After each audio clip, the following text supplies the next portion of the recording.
우리에게 주시는 하나님의 말씀은 시편 42편 1절에서 6절까지 보겠습니다.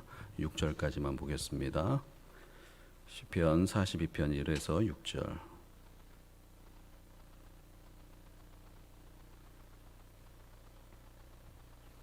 교독으로 말씀을 받겠습니다. 하나님이여, 사슴이 시냇물을 찾기에 갈급함 같이 내 영혼이 주를 찾기에 갈급하나이다.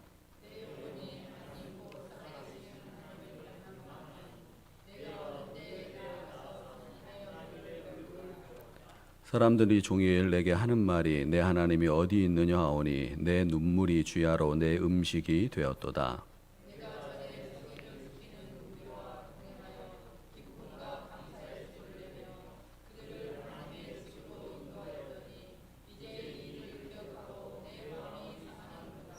내 영혼아, 내가 어찌하여 낙심하며 어찌하여 내 속에서 불안해하는가? 너는 하나님께 소망을 두라. 그가 나타나 도우심으로 말미암아 내가 여전히 찬송하리로다.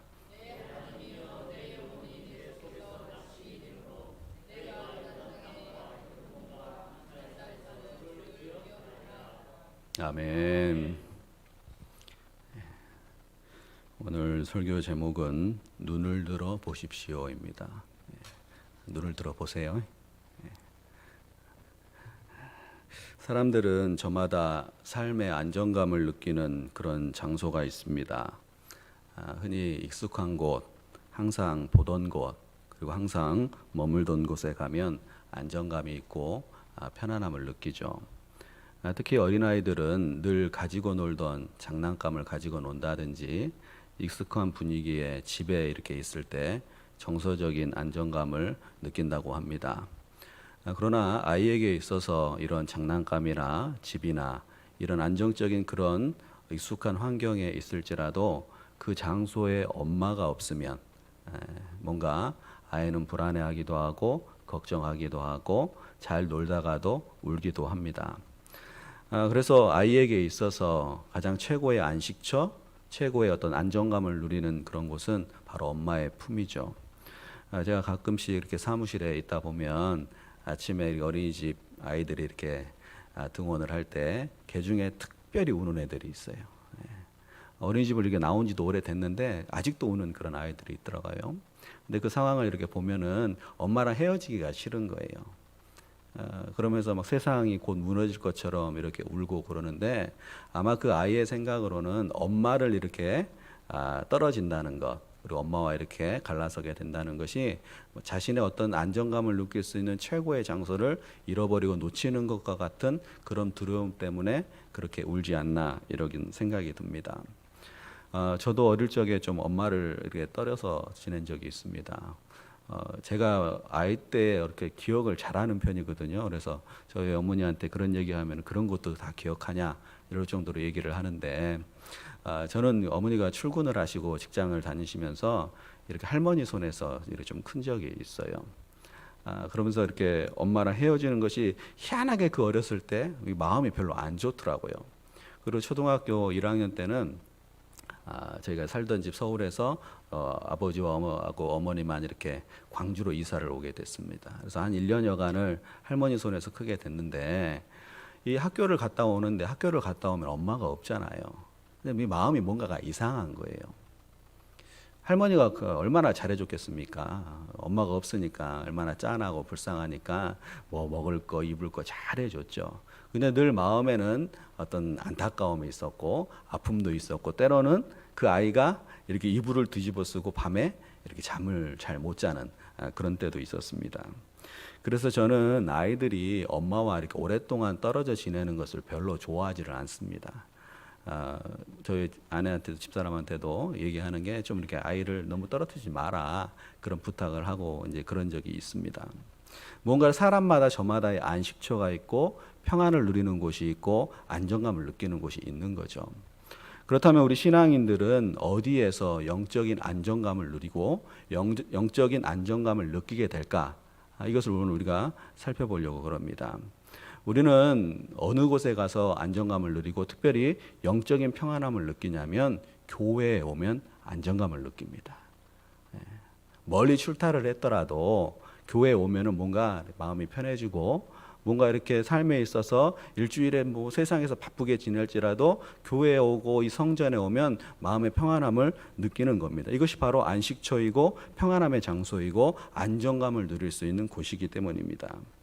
그래서 우리가 세상에 힘든 일이 있을지라도 교회에 나와서 찬송하고 기도하고 예배하면 그 속에서 어느 순간 회복이 되는 일들이 우리에게는 늘 경험이 되는 것이고 그것이 우리에게 소중한 어떤 삶의 한 부분인 것이죠.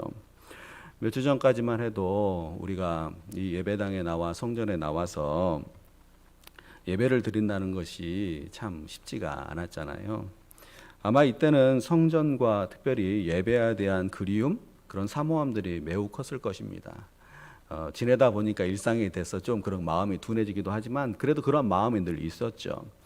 우리 교회는 그나마 온라인 예배를 통하여서 이렇게 교회도 보고 목사님 얼굴도 보고 또 이렇게 예배도 드리고 이렇게 해서 그나마 난데 매우 협소하고 적은 그런 교회들은 그것조차 안 되니까 한 달여 이상 교회를 가지 못하고 예배하지 못하면서 나름 가정에서 열심히 예배를 한다 하지만 늘 마음속에는 예배당에 대한 그리움, 성전에 대한 그리움, 성전을 향한 예배에 대한 그런 열망들이 가득 했었을 것이라는 겁니다. 오늘 시편 42편 말씀의 이 저자는 성전과 성전의 예배를 너무나 그리워하고 있습니다. 그런 마음을 담아서 고백을 하는 것이 오늘 시편 42편의 말씀인데 이 저자는 성전에서 드렸던 예배, 특별히 과거에 그 성전에 나아가서 하나님과 교제하고 하나님께 찬양을 올려드리고 하나님께 기도했던 그때를 추억하고 그때의 기쁨을 회상하면서 그 성전을 그리워하고 그 그리운 마음을 시로 담아서 이렇게 표현을 하고 있는 것입니다. 그렇다면 그는 왜 이토록 성전을 그리워했을까라는 거죠. 그가 현재 경험하고 있는 삶의 모습은 매우 낙심하고 실망이 있는 상태입니다. 사람이 힘들 때 있잖아요. 사람이 힘들면은 낙심이 되면 뭔가 이렇게 과거를 회상하고 과거에 좋았던 일을 떠올리면서 아 옛날이 좋았지 과거로 돌아갔으면 좋겠다라고 생각했던 것처럼 이 시편의 저자도 이 과거를 생각하고 특별히 과거의 그 성전에 나와서 하나님 앞에 예배하고 하나님께 찬양을 올리고 하나님과 깊은 교제했던 그때를 생각하면서 그가 성전을 그리워하고 있습니다. 우리가 6절을 같이 한번 보겠는데 그가 현재 머물고 있는 장소는 성전이 아니고 특별한 어떠한 장소에 있습니다. 한번 6절을 같이 한번 읽겠습니다. 6절에 시작. 내 하나님이여 내 영혼이 내 속에서 낙심이 되므로 내가 요당 땅과 헤르몬과 미살산에서 주를 기억하나이다. 아멘. 이 6절 말씀에 대해서는 여러 가지 해석이 있습니다. 여러 가지 주석들이 있는데 우리는 이 성경의 그 문자를 그대로 우리가 받아들이고 본다면 그 이 저자가 시편의 저자는 현재 머물고 있는 삶의 자리는 성전이 아닌 요단 땅, 헤르몬산, 미살산 그 장소에 있는 것입니다. 성경에서 이 장소가 주는 의미가 있습니다. 특별히 요단은 팔레스타인 지역을 이렇게 절반으로 나누어 흐르는 그런 강이죠. 바로 요단강을 말하는 겁니다. 우리가 구약의 파노라 하면서 이렇게 위치를 이렇게 공부를 했었잖아요. 그런 것처럼 이 팔레스타인 지역을 한 가운데를 관통하며 흐르는 곳이 요단강입니다. 그런데 이 요단강은 이 팔레스타인 지역의 사람들, 특별히 이스라엘 백성들에게 있어서는 생명의 젖줄과 같은 것입니다. 이 강을 통하여서 삶의 먹거리를 채우기도 하고 이 강에 나와서 그들이 예배도 하기도 하고 이 강에 나와서 여러 가지들을 즐기면서 평안을 누리는 그런 장소였습니다. 그리고 이 강을 따라서 쭉 올라가면은 요단강의 발원지를 만나게 되는데 그것이 바로 헤르몬산입니다. 헤르몬산. 그래서 헤르몬산에는 만년설이 있고 이 만년설이 녹아서 풍부한 수원을 만들어냅니다. 그리고 미살산이 있는데 이 미살산은 헤르몬산의 어떤 특별한 작은 산 봉우리입니다. 근데 이 장소가 특이한 점이 뭐냐면 천혜의 요지입니다. 천혜의 요새예요. 그리고 자연 공간이 매우 수려합니다. 그래서 사람들은 뭔가 휴식이 필요하고 마음이 지치고 힘들고 어려울 때 이곳에 가서 힐링을 하고 휴양을 하고 안식도 얻고 기쁨도 회복해서 오는 그 장소가 바로 미살산입니다. 그런데 이 시편의 저자는 우리가 어떤 육신의 눈으로 봤을 때 그가 머물렀던 장소, 그가 거닐었던 장소, 그가 현재 있는 장소는 모든 것이 풍성하고 자연의 안식처가 되고 이 특별히 산 봉우리에 있으면 평안함과 뭔가 회복이 되는 느낌을 얻을 수 있는 그런 장소에 있음에도 불구하고 그의 마음은 전혀 편하지를 않았습니다. 그의 마음은 오히려 편안함의 어떤 염려와 걱정을 넘어서 언제쯤 하나님 앞에 나가서 내가 예배할 수 있을까? 이 성전에 가서 하나님 앞에 찬양을 올려드리고 이 성전에 가서 하나님과 교제하면서 내 영혼이 어떻게 숨쉬는 그 기회가 언제 있을까 하면서 기도를 하고 시를 쓰고 있는 것이죠.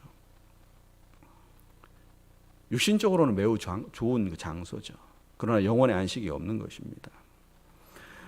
우리가 자연에 들어가서 뭔가 안식을 하고 쉼을 얻고 싶죠. 그래서 뭐 이렇게 바다를 가기도 하고 산을 가기도 합니다. 그러면서 바다를 바라보면서 툭 터진 바다 속에서 마음도 위로를 얻고 힘을 얻고 어떤 자유도 얻죠. 그러나 자연적인 환경이 우리에게 모든 것을 다 채워주지는 못합니다.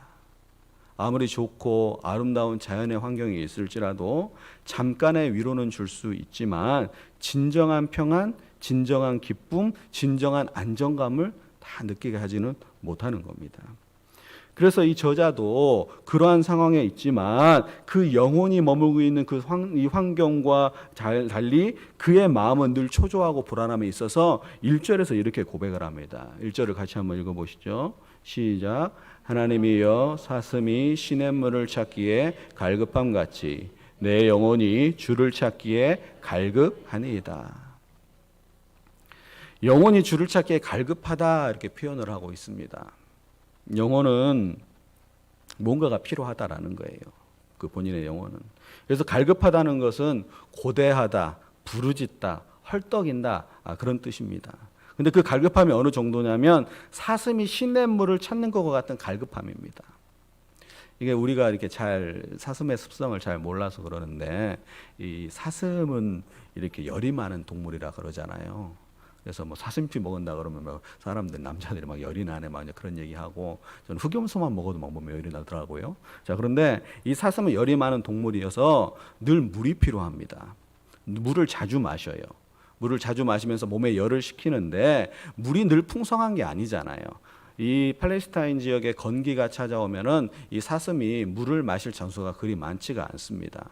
그래서 물을 찾아서 헤매는데 어느 순간이 되면은 정말 바닥이 곧 드러날 만한 그런 물을 만나라도 이 사슴은 거기 가서 그 입술을 적시고 그가 물을 마시고 몸에 열을 식혀요. 근데 그때 포식자가 사슴을 노립니다. 그럼 사슴은 그걸 모르냐? 알아요.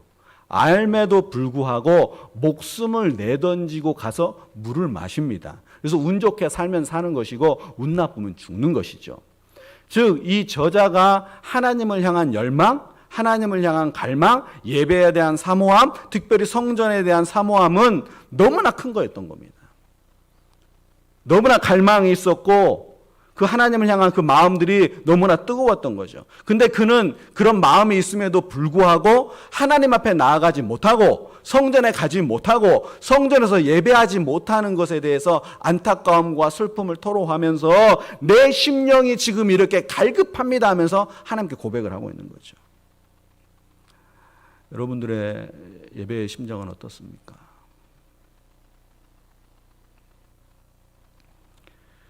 우리가 아무리 육신의 만족을 위해 살고 육신의 많은 것을 채운다고 해서 평안함이 다 채워지지는 않습니다.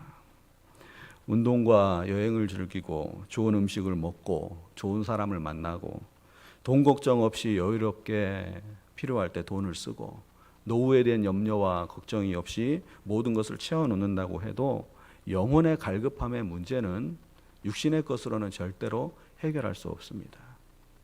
그래서 하나님이 없는 인생, 세상 것이 많을지라도 하나님 없는 인생은 무언가 모를 갈증이 있는 것이고 그 갈증이 무엇인지 그 갈증이 무엇으로부터 왔는지를 모른 채에 방황하다가 그냥 이 세상을 떠나는 것이 예수 믿지 않는 예수를 모르는 인생의 삶의 모습일 수도 있다는 겁니다. 그리고 2절 말씀을 보면은 이 저자가 하나님을 찾기 위해 성전에 올라가는 것조차 허락되지 않는 상황 속에서 힘들어하고 있어요. 2절을 보면 내 영혼이 하나님 곧 살아계시는 하나님을 갈망하나니 내가 어느 때에 나아가서 하나님의 얼굴을 배울까 하면서 한탄과 푸념과 안타까움을 이야기하고 있습니다. 시편은 시죠. 그래서 이 상황을 다 일일이 설명하지 않습니다. 그러나 이의 한탄 속에서 우리는 그 마음을 느낄 수 있는 것입니다. 우리로 말하면 코로나19의 상황을 통하여서 교회에 갈 수 없는 그런 환경과 같이 그가 무언가에 얽매여 있고 특별히 그가 악인으로부터 쫓김을 당하고 있고 그가 안정감을 누릴 수 없는 이곳저곳을 유랑하고 방황하는 그런 속에서 그는 걱정하고 두려워하고 낙심하고 한탄을 하면서 언제쯤 하나님의 얼굴을 배울까라고 고백을 하는 것입니다. 그런데 여러분, 여기에서 중요한 포인트가 있습니다. 우리 하나님은 성전에만 계신가요? 우리 하나님은 성전에만 계시는 하나님이 아니죠. 모든 자연 만물 속에서도 계시고 우리의 삶의 일상 속에서도 있죠. 오히려 이스라엘 백성들이 성전에서 예배를 하고 제사를 드리고 하나님 앞에 제물을 올려드렸지만 그들이 우상을 섬기고 세상의 죄악에 물들어서 그들이 온전하게 예배를 드리지 못했을 때 하나님은 성전을 떠나셨습니다. 우리가 기억해야 할 것은 바로 뭐냐? 성전 자체만으로는 우리의 영혼의 안식을 얻는 그런 완벽한 장소가 아니라는 것이죠. 이 성전에는 하나님이 계시고 하나님이 함께하여 하고 이 성전에 나오는 우리의 마음이 우리의 예배가 열망과 갈망으로 하나님을 찾는 마음이 되었을 때 그 성전에 참 의미가 되는 것이고 우리가 성전이 아닌 저 세상에 있을지라도 가정을 생활을 할지라도 아니면 일터에서 예배할지라도 그 속에서 정말 하나님을 향한 열망이 있다면 그것이 성전이 될 수도 있다는 겁니다. 즉 중요한 것은 우리가 하나님을 간절히 사모하면 그곳에 임하시는 분이 하나님이고 그곳에서 예배하면 천국이 되기도 하는 것이죠. 그런데 우리 오늘 말씀에서 특별히 눈여겨봐야 할 것은 시인은 깊은 탄식 가운데서 과거를 회상하면서 하나님 향한 간절함, 하나님을 향한 갈망의 고백을 하면서 깊은 깨달음을 얻습니다. 그 말씀이 5절의 말씀이에요. 같이 한번 읽어보시죠. 5절 시작. 내 영혼아 내가 어찌하여 낙심하며 어찌하여 내 속에서 불안해하는가. 너는 하나님께 소망을 두라. 그가 나타나 도우심으로 말미암아 내가 여전히 찬송하리로다. 아멘. 이 5절 말씀을 보면요, 그가 한탄도 하고 이렇게 자신의 마음을 하나님께 아뢰기도 하고 그러는데 그렇게 하는데 그 가운데 깨달음을 얻습니다. 하나님이 계시다는 걸 느끼는 거예요. 물론 그의 믿음에 있어서 하나님이 계시다는 걸 알고 있었죠. 그러나 사람이 어떻게 한쪽으로 치우치게 되고 어떤 깊은 고뇌에 빠지고 깊은 염려에 빠지게 되면 하나님을 순간순간 망각을 하게 되잖아요. 근데 그가 호소하고 한탄하고 기도하고 하나님을 향해 부르짖는데 이때 깨달음이 딱 오는 것이 뭐냐면 우리가 삶이 지치고 힘들어도 하나님의 은혜가 나와 함께 있다라는 것을 깨달은 겁니다. 변함이 없었다라는 거예요. 하나님은. 변함이 없이 그가 이곳에 있든 저곳에 있든 하나님이 계셨던 것이고 그가 하나님 앞에 소망을 두면 그것을 통하여서 나의 삶이 회복이 될 수 있구나. 나의 예배가 회복될 수 있구나. 하나님과의 교제를 통하여서 나에게 찾아온 환난과 근심과 걱정을 이겨낼 수 있겠구나 라는 것을 깨달은 거예요. 우리가 어떤 상황이든 어떤 고난의 일들이든 예배가 할 수 없는 상황이든 삶의 아픔과 걱정과 근심이 있든 하나님을 계시다는 것을 알아차리는 것, 이건 대단한 은혜입니다. 하나님을 알아차린다? 은혜죠. 알아차리지 못하고 그냥 시간을 보낼 때가 비일비재합니다. 그러므로 우리의 가장 큰 복은 하나님이 계시다는 것을 알아차리는 거예요. 이 시편에 저는 그걸 알아차렸고 회복이 일어났고 그가 고난이 있지만 고난 속에서 하나님을 찬양하겠다라는 열망으로 다시 바뀌게 되는 거죠. 아프리카에 서식하는 독수리의 일종의 그 뱀잡이 수리라는 것이 있답니다. 뱀잡이 수리. 이 뱀잡이 수리는요 매우 빨라요. 그리고 높이 나릅니다. 그리고 그 높은 곳에서 먹이를 발견하면 손살같이 내려와서 먹이를 낚아채는 민첩성이 있다고 합니다. 그런데 땅에 내려와서 먹이를 먹고 있을 때 갑자기 사자나 표범과 같은 맹수의 습격을 받으면 우리가 상식적으로 생각하기에 그냥 날아가 버리면 되잖아요. 잡을 수가 없잖아요. 근데 급습을 받게 되고 이 맹수들의 공격을 받게 되면 너무 놀란 나머지 날지를 못한답니다. 날지를 못하고 이 다리를 가지고 뛴다는 거예요. 새가 뛰어봤자 얼마나 뛰겠어요? 별로 못 뛰잖아요. 근데 나름 최선을 다하겠다고 막 뛰는 거예요. 그 순간에 잡혀서 죽는다는 겁니다. 너무 당황한 거죠. 자신의 능력을 상실해버린 겁니다. 날개가 있음을 잊어버린 거예요. 우리가 뱀잡이 수레와 같은 일이 그 뱀잡이 수레만 있는 것이 아닙니다. 우리의 인생에 어려움이 찾아오고 때로는 당황되는 일들이 찾아오고 예상하지 못한 그런 일들을 겪었을 때 우리 또한 망각을 하는 거예요. 무엇을 망각하냐? 하나님의 살아계심을 망각하는 거예요. 잊어버리는 거예요. 하나님께 기도할 수 있고 호소할 수 있고 하나님께 나아갈 수 있음에도 너무나 당황하고 너무나 놀란 나머지 망각하고 하나님을 잊어버리고 하나님께 호소하지 못한다라는 겁니다. 즉 세상이 불러오는 염려와 근심에 사로잡히면 어쩔 수 없이 나의 그 연약함이 드러나게 되고 그 연약함 속에서 우리의 믿음의 실체를 놓칠 수 있다는 거죠. 여러분들의 낙심과 불안은 무엇입니까? 영어 성경을 보면요, 낙심이라는 단어가 다운캐스트입니다. 이 뜻이 뭐냐면 눈을 내리깐다라는 뜻이에요. 고개를 숙인다라는 겁니다. 오늘 설교 제목이 이 고개를 들어보는 거잖아요. 다운캐스트, 낙심, 고개가 떨어지는 겁니다. 땅을 바라보는 거예요. 여러분, 우리가 아래를 바라보고 땅을만 바라보고 살면 낙심이 찾아옵니다.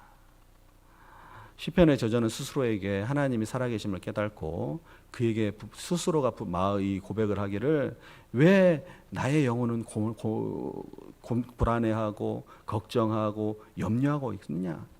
그러지 말고 하나님을 향해 찬양하자. 하나님을 찬송하자. 눈을 아래로 보지 말고 하나님을 향하여서 눈을 들고 소망을 두고 하나님을 바라보자. 그러면서 도우심의 하나님의 은혜를 입자라는 고백으로 하나님께 나아가는 것입니다. 유진 피터슨이 쓴 메시지 성경을 보면은요, 이 5절 말씀을 그는 이렇게 해석했습니다. 세상을 바라보던 눈이 하나님을 향하면 다시 찬송하게 될 것입니다. 낙심 가운데 고개가 떨어졌을지라도 우리가 힘을 내서 그 고개를 들어 저 하늘을 바라보고 하나님을 바라보고 그러면은 찬송을 할 수 있는 힘을 얻게 되고 그 찬송을 하다 보면 내 영혼의 소생이 되고 내가 예배의 자리에 성전의 어떤 그 공간에 머물고 있지 못하더라도 하나님을 만나고 경험하고 체험하는 그러한 시간이 된다라는 것이죠. 우리의 육신의 눈은, 마음의 눈은 늘 하나님을 향해야 될 줄을 믿습니다. 육신의 눈뿐만 아니라 마음도 하나님을 바라봐야 되는 것이죠. 그러므로 여러분들은 어떤 상황에서든 우리 하나님과 함께하고 있다는 사실을 꼭 기억하시기를 바랍니다. 병 중에 있든지 환난 중에 있든지 하나님과 나는 동행하고 있으며 하나님은 나의 영혼을 도우시고 영원한 손길로 인도하시는 것이 바로 하나님이다 라는 것을 알고 주님 앞에 간절히 기도하며 하나님과 깊은 회복의 길로 나가시기를 바랍니다. 또한 오늘 시인의 고백을 통하여서 우리가 기억해야 할 것은 자유롭게 성전을 출입하면서 예배할 수 있는 그 기쁨을 다시 한번 감사하기를 바랍니다. 그는 가지를 못한 겁니다. 시인은 성전에서 자유롭게 올라갈 수 없었고 그 상황 속에서 안타까워했습니다. 우리나라도 지금은 자유롭게 예배하는 시대가 되었지만 초창기 기독교의 믿음의 선조들은 교회 가는 것이 어려웠고 교회 가면 당연히 핍박을 받고 예수 믿으면 당연히 고난을 당하는 것 이렇게 생각을 했습니다. 그러나 우리는 성전을 자유롭게 출입할 수 있는 현재의 상황이죠. 과거뿐만 아닙니다. 우리의 북녘 땅도 그 동포들도 자유롭게 성전에서 예배를 할 수 없습니다. 북녘 땅뿐만 아닙니다. 오늘 주일 예배가 맥주감사절 주일 예배로 드려졌는데 우리의 인근 지역에 있는 교회들은 대다수가 교회를 닫고 상황이 되면 온라인으로 예배를 하고 그것조차 안 되면 예배하지 못하는 날이 오늘의 날이었습니다. 우리가 교회가 열리고 예배할 수 있는 것, 하나님과 만날 수 있는 것, 성전에서 하나님과 교제할 수 있는 것, 하나님을 찬송할 수 있는 것, 이 상황에 대해서 늘 감사하되 예배를 간절히 사모하고 최선을 다해서 주님 앞에 찬양하며 영광 돌리는 우리의 모습 되기를 원합니다. 즉 우리의 삶의 중요함에 인식할 부분은 현재의 나의 모습이 하나님을 예배할 수 있음에 감사하며 그 감사함으로 하나님께 나아가서 복을 얻고 복을 누리게 되는 그런 이 삶이 되기를 주님으로 축복합니다. 우리는 몇 분 후면요 이 성전의 예배의 자리를 벗어납니다. 가정으로 가죠. 한잠 잡니다. 새롭게 한 주를 시작하죠. 한 주의 생활을 하다 보면 어느 순간 이 성전에서의 그런 안정감과 평안을 잊어버릴 때가 있습니다. 그러면서 세상에 바쁘게 살아가기도 하죠.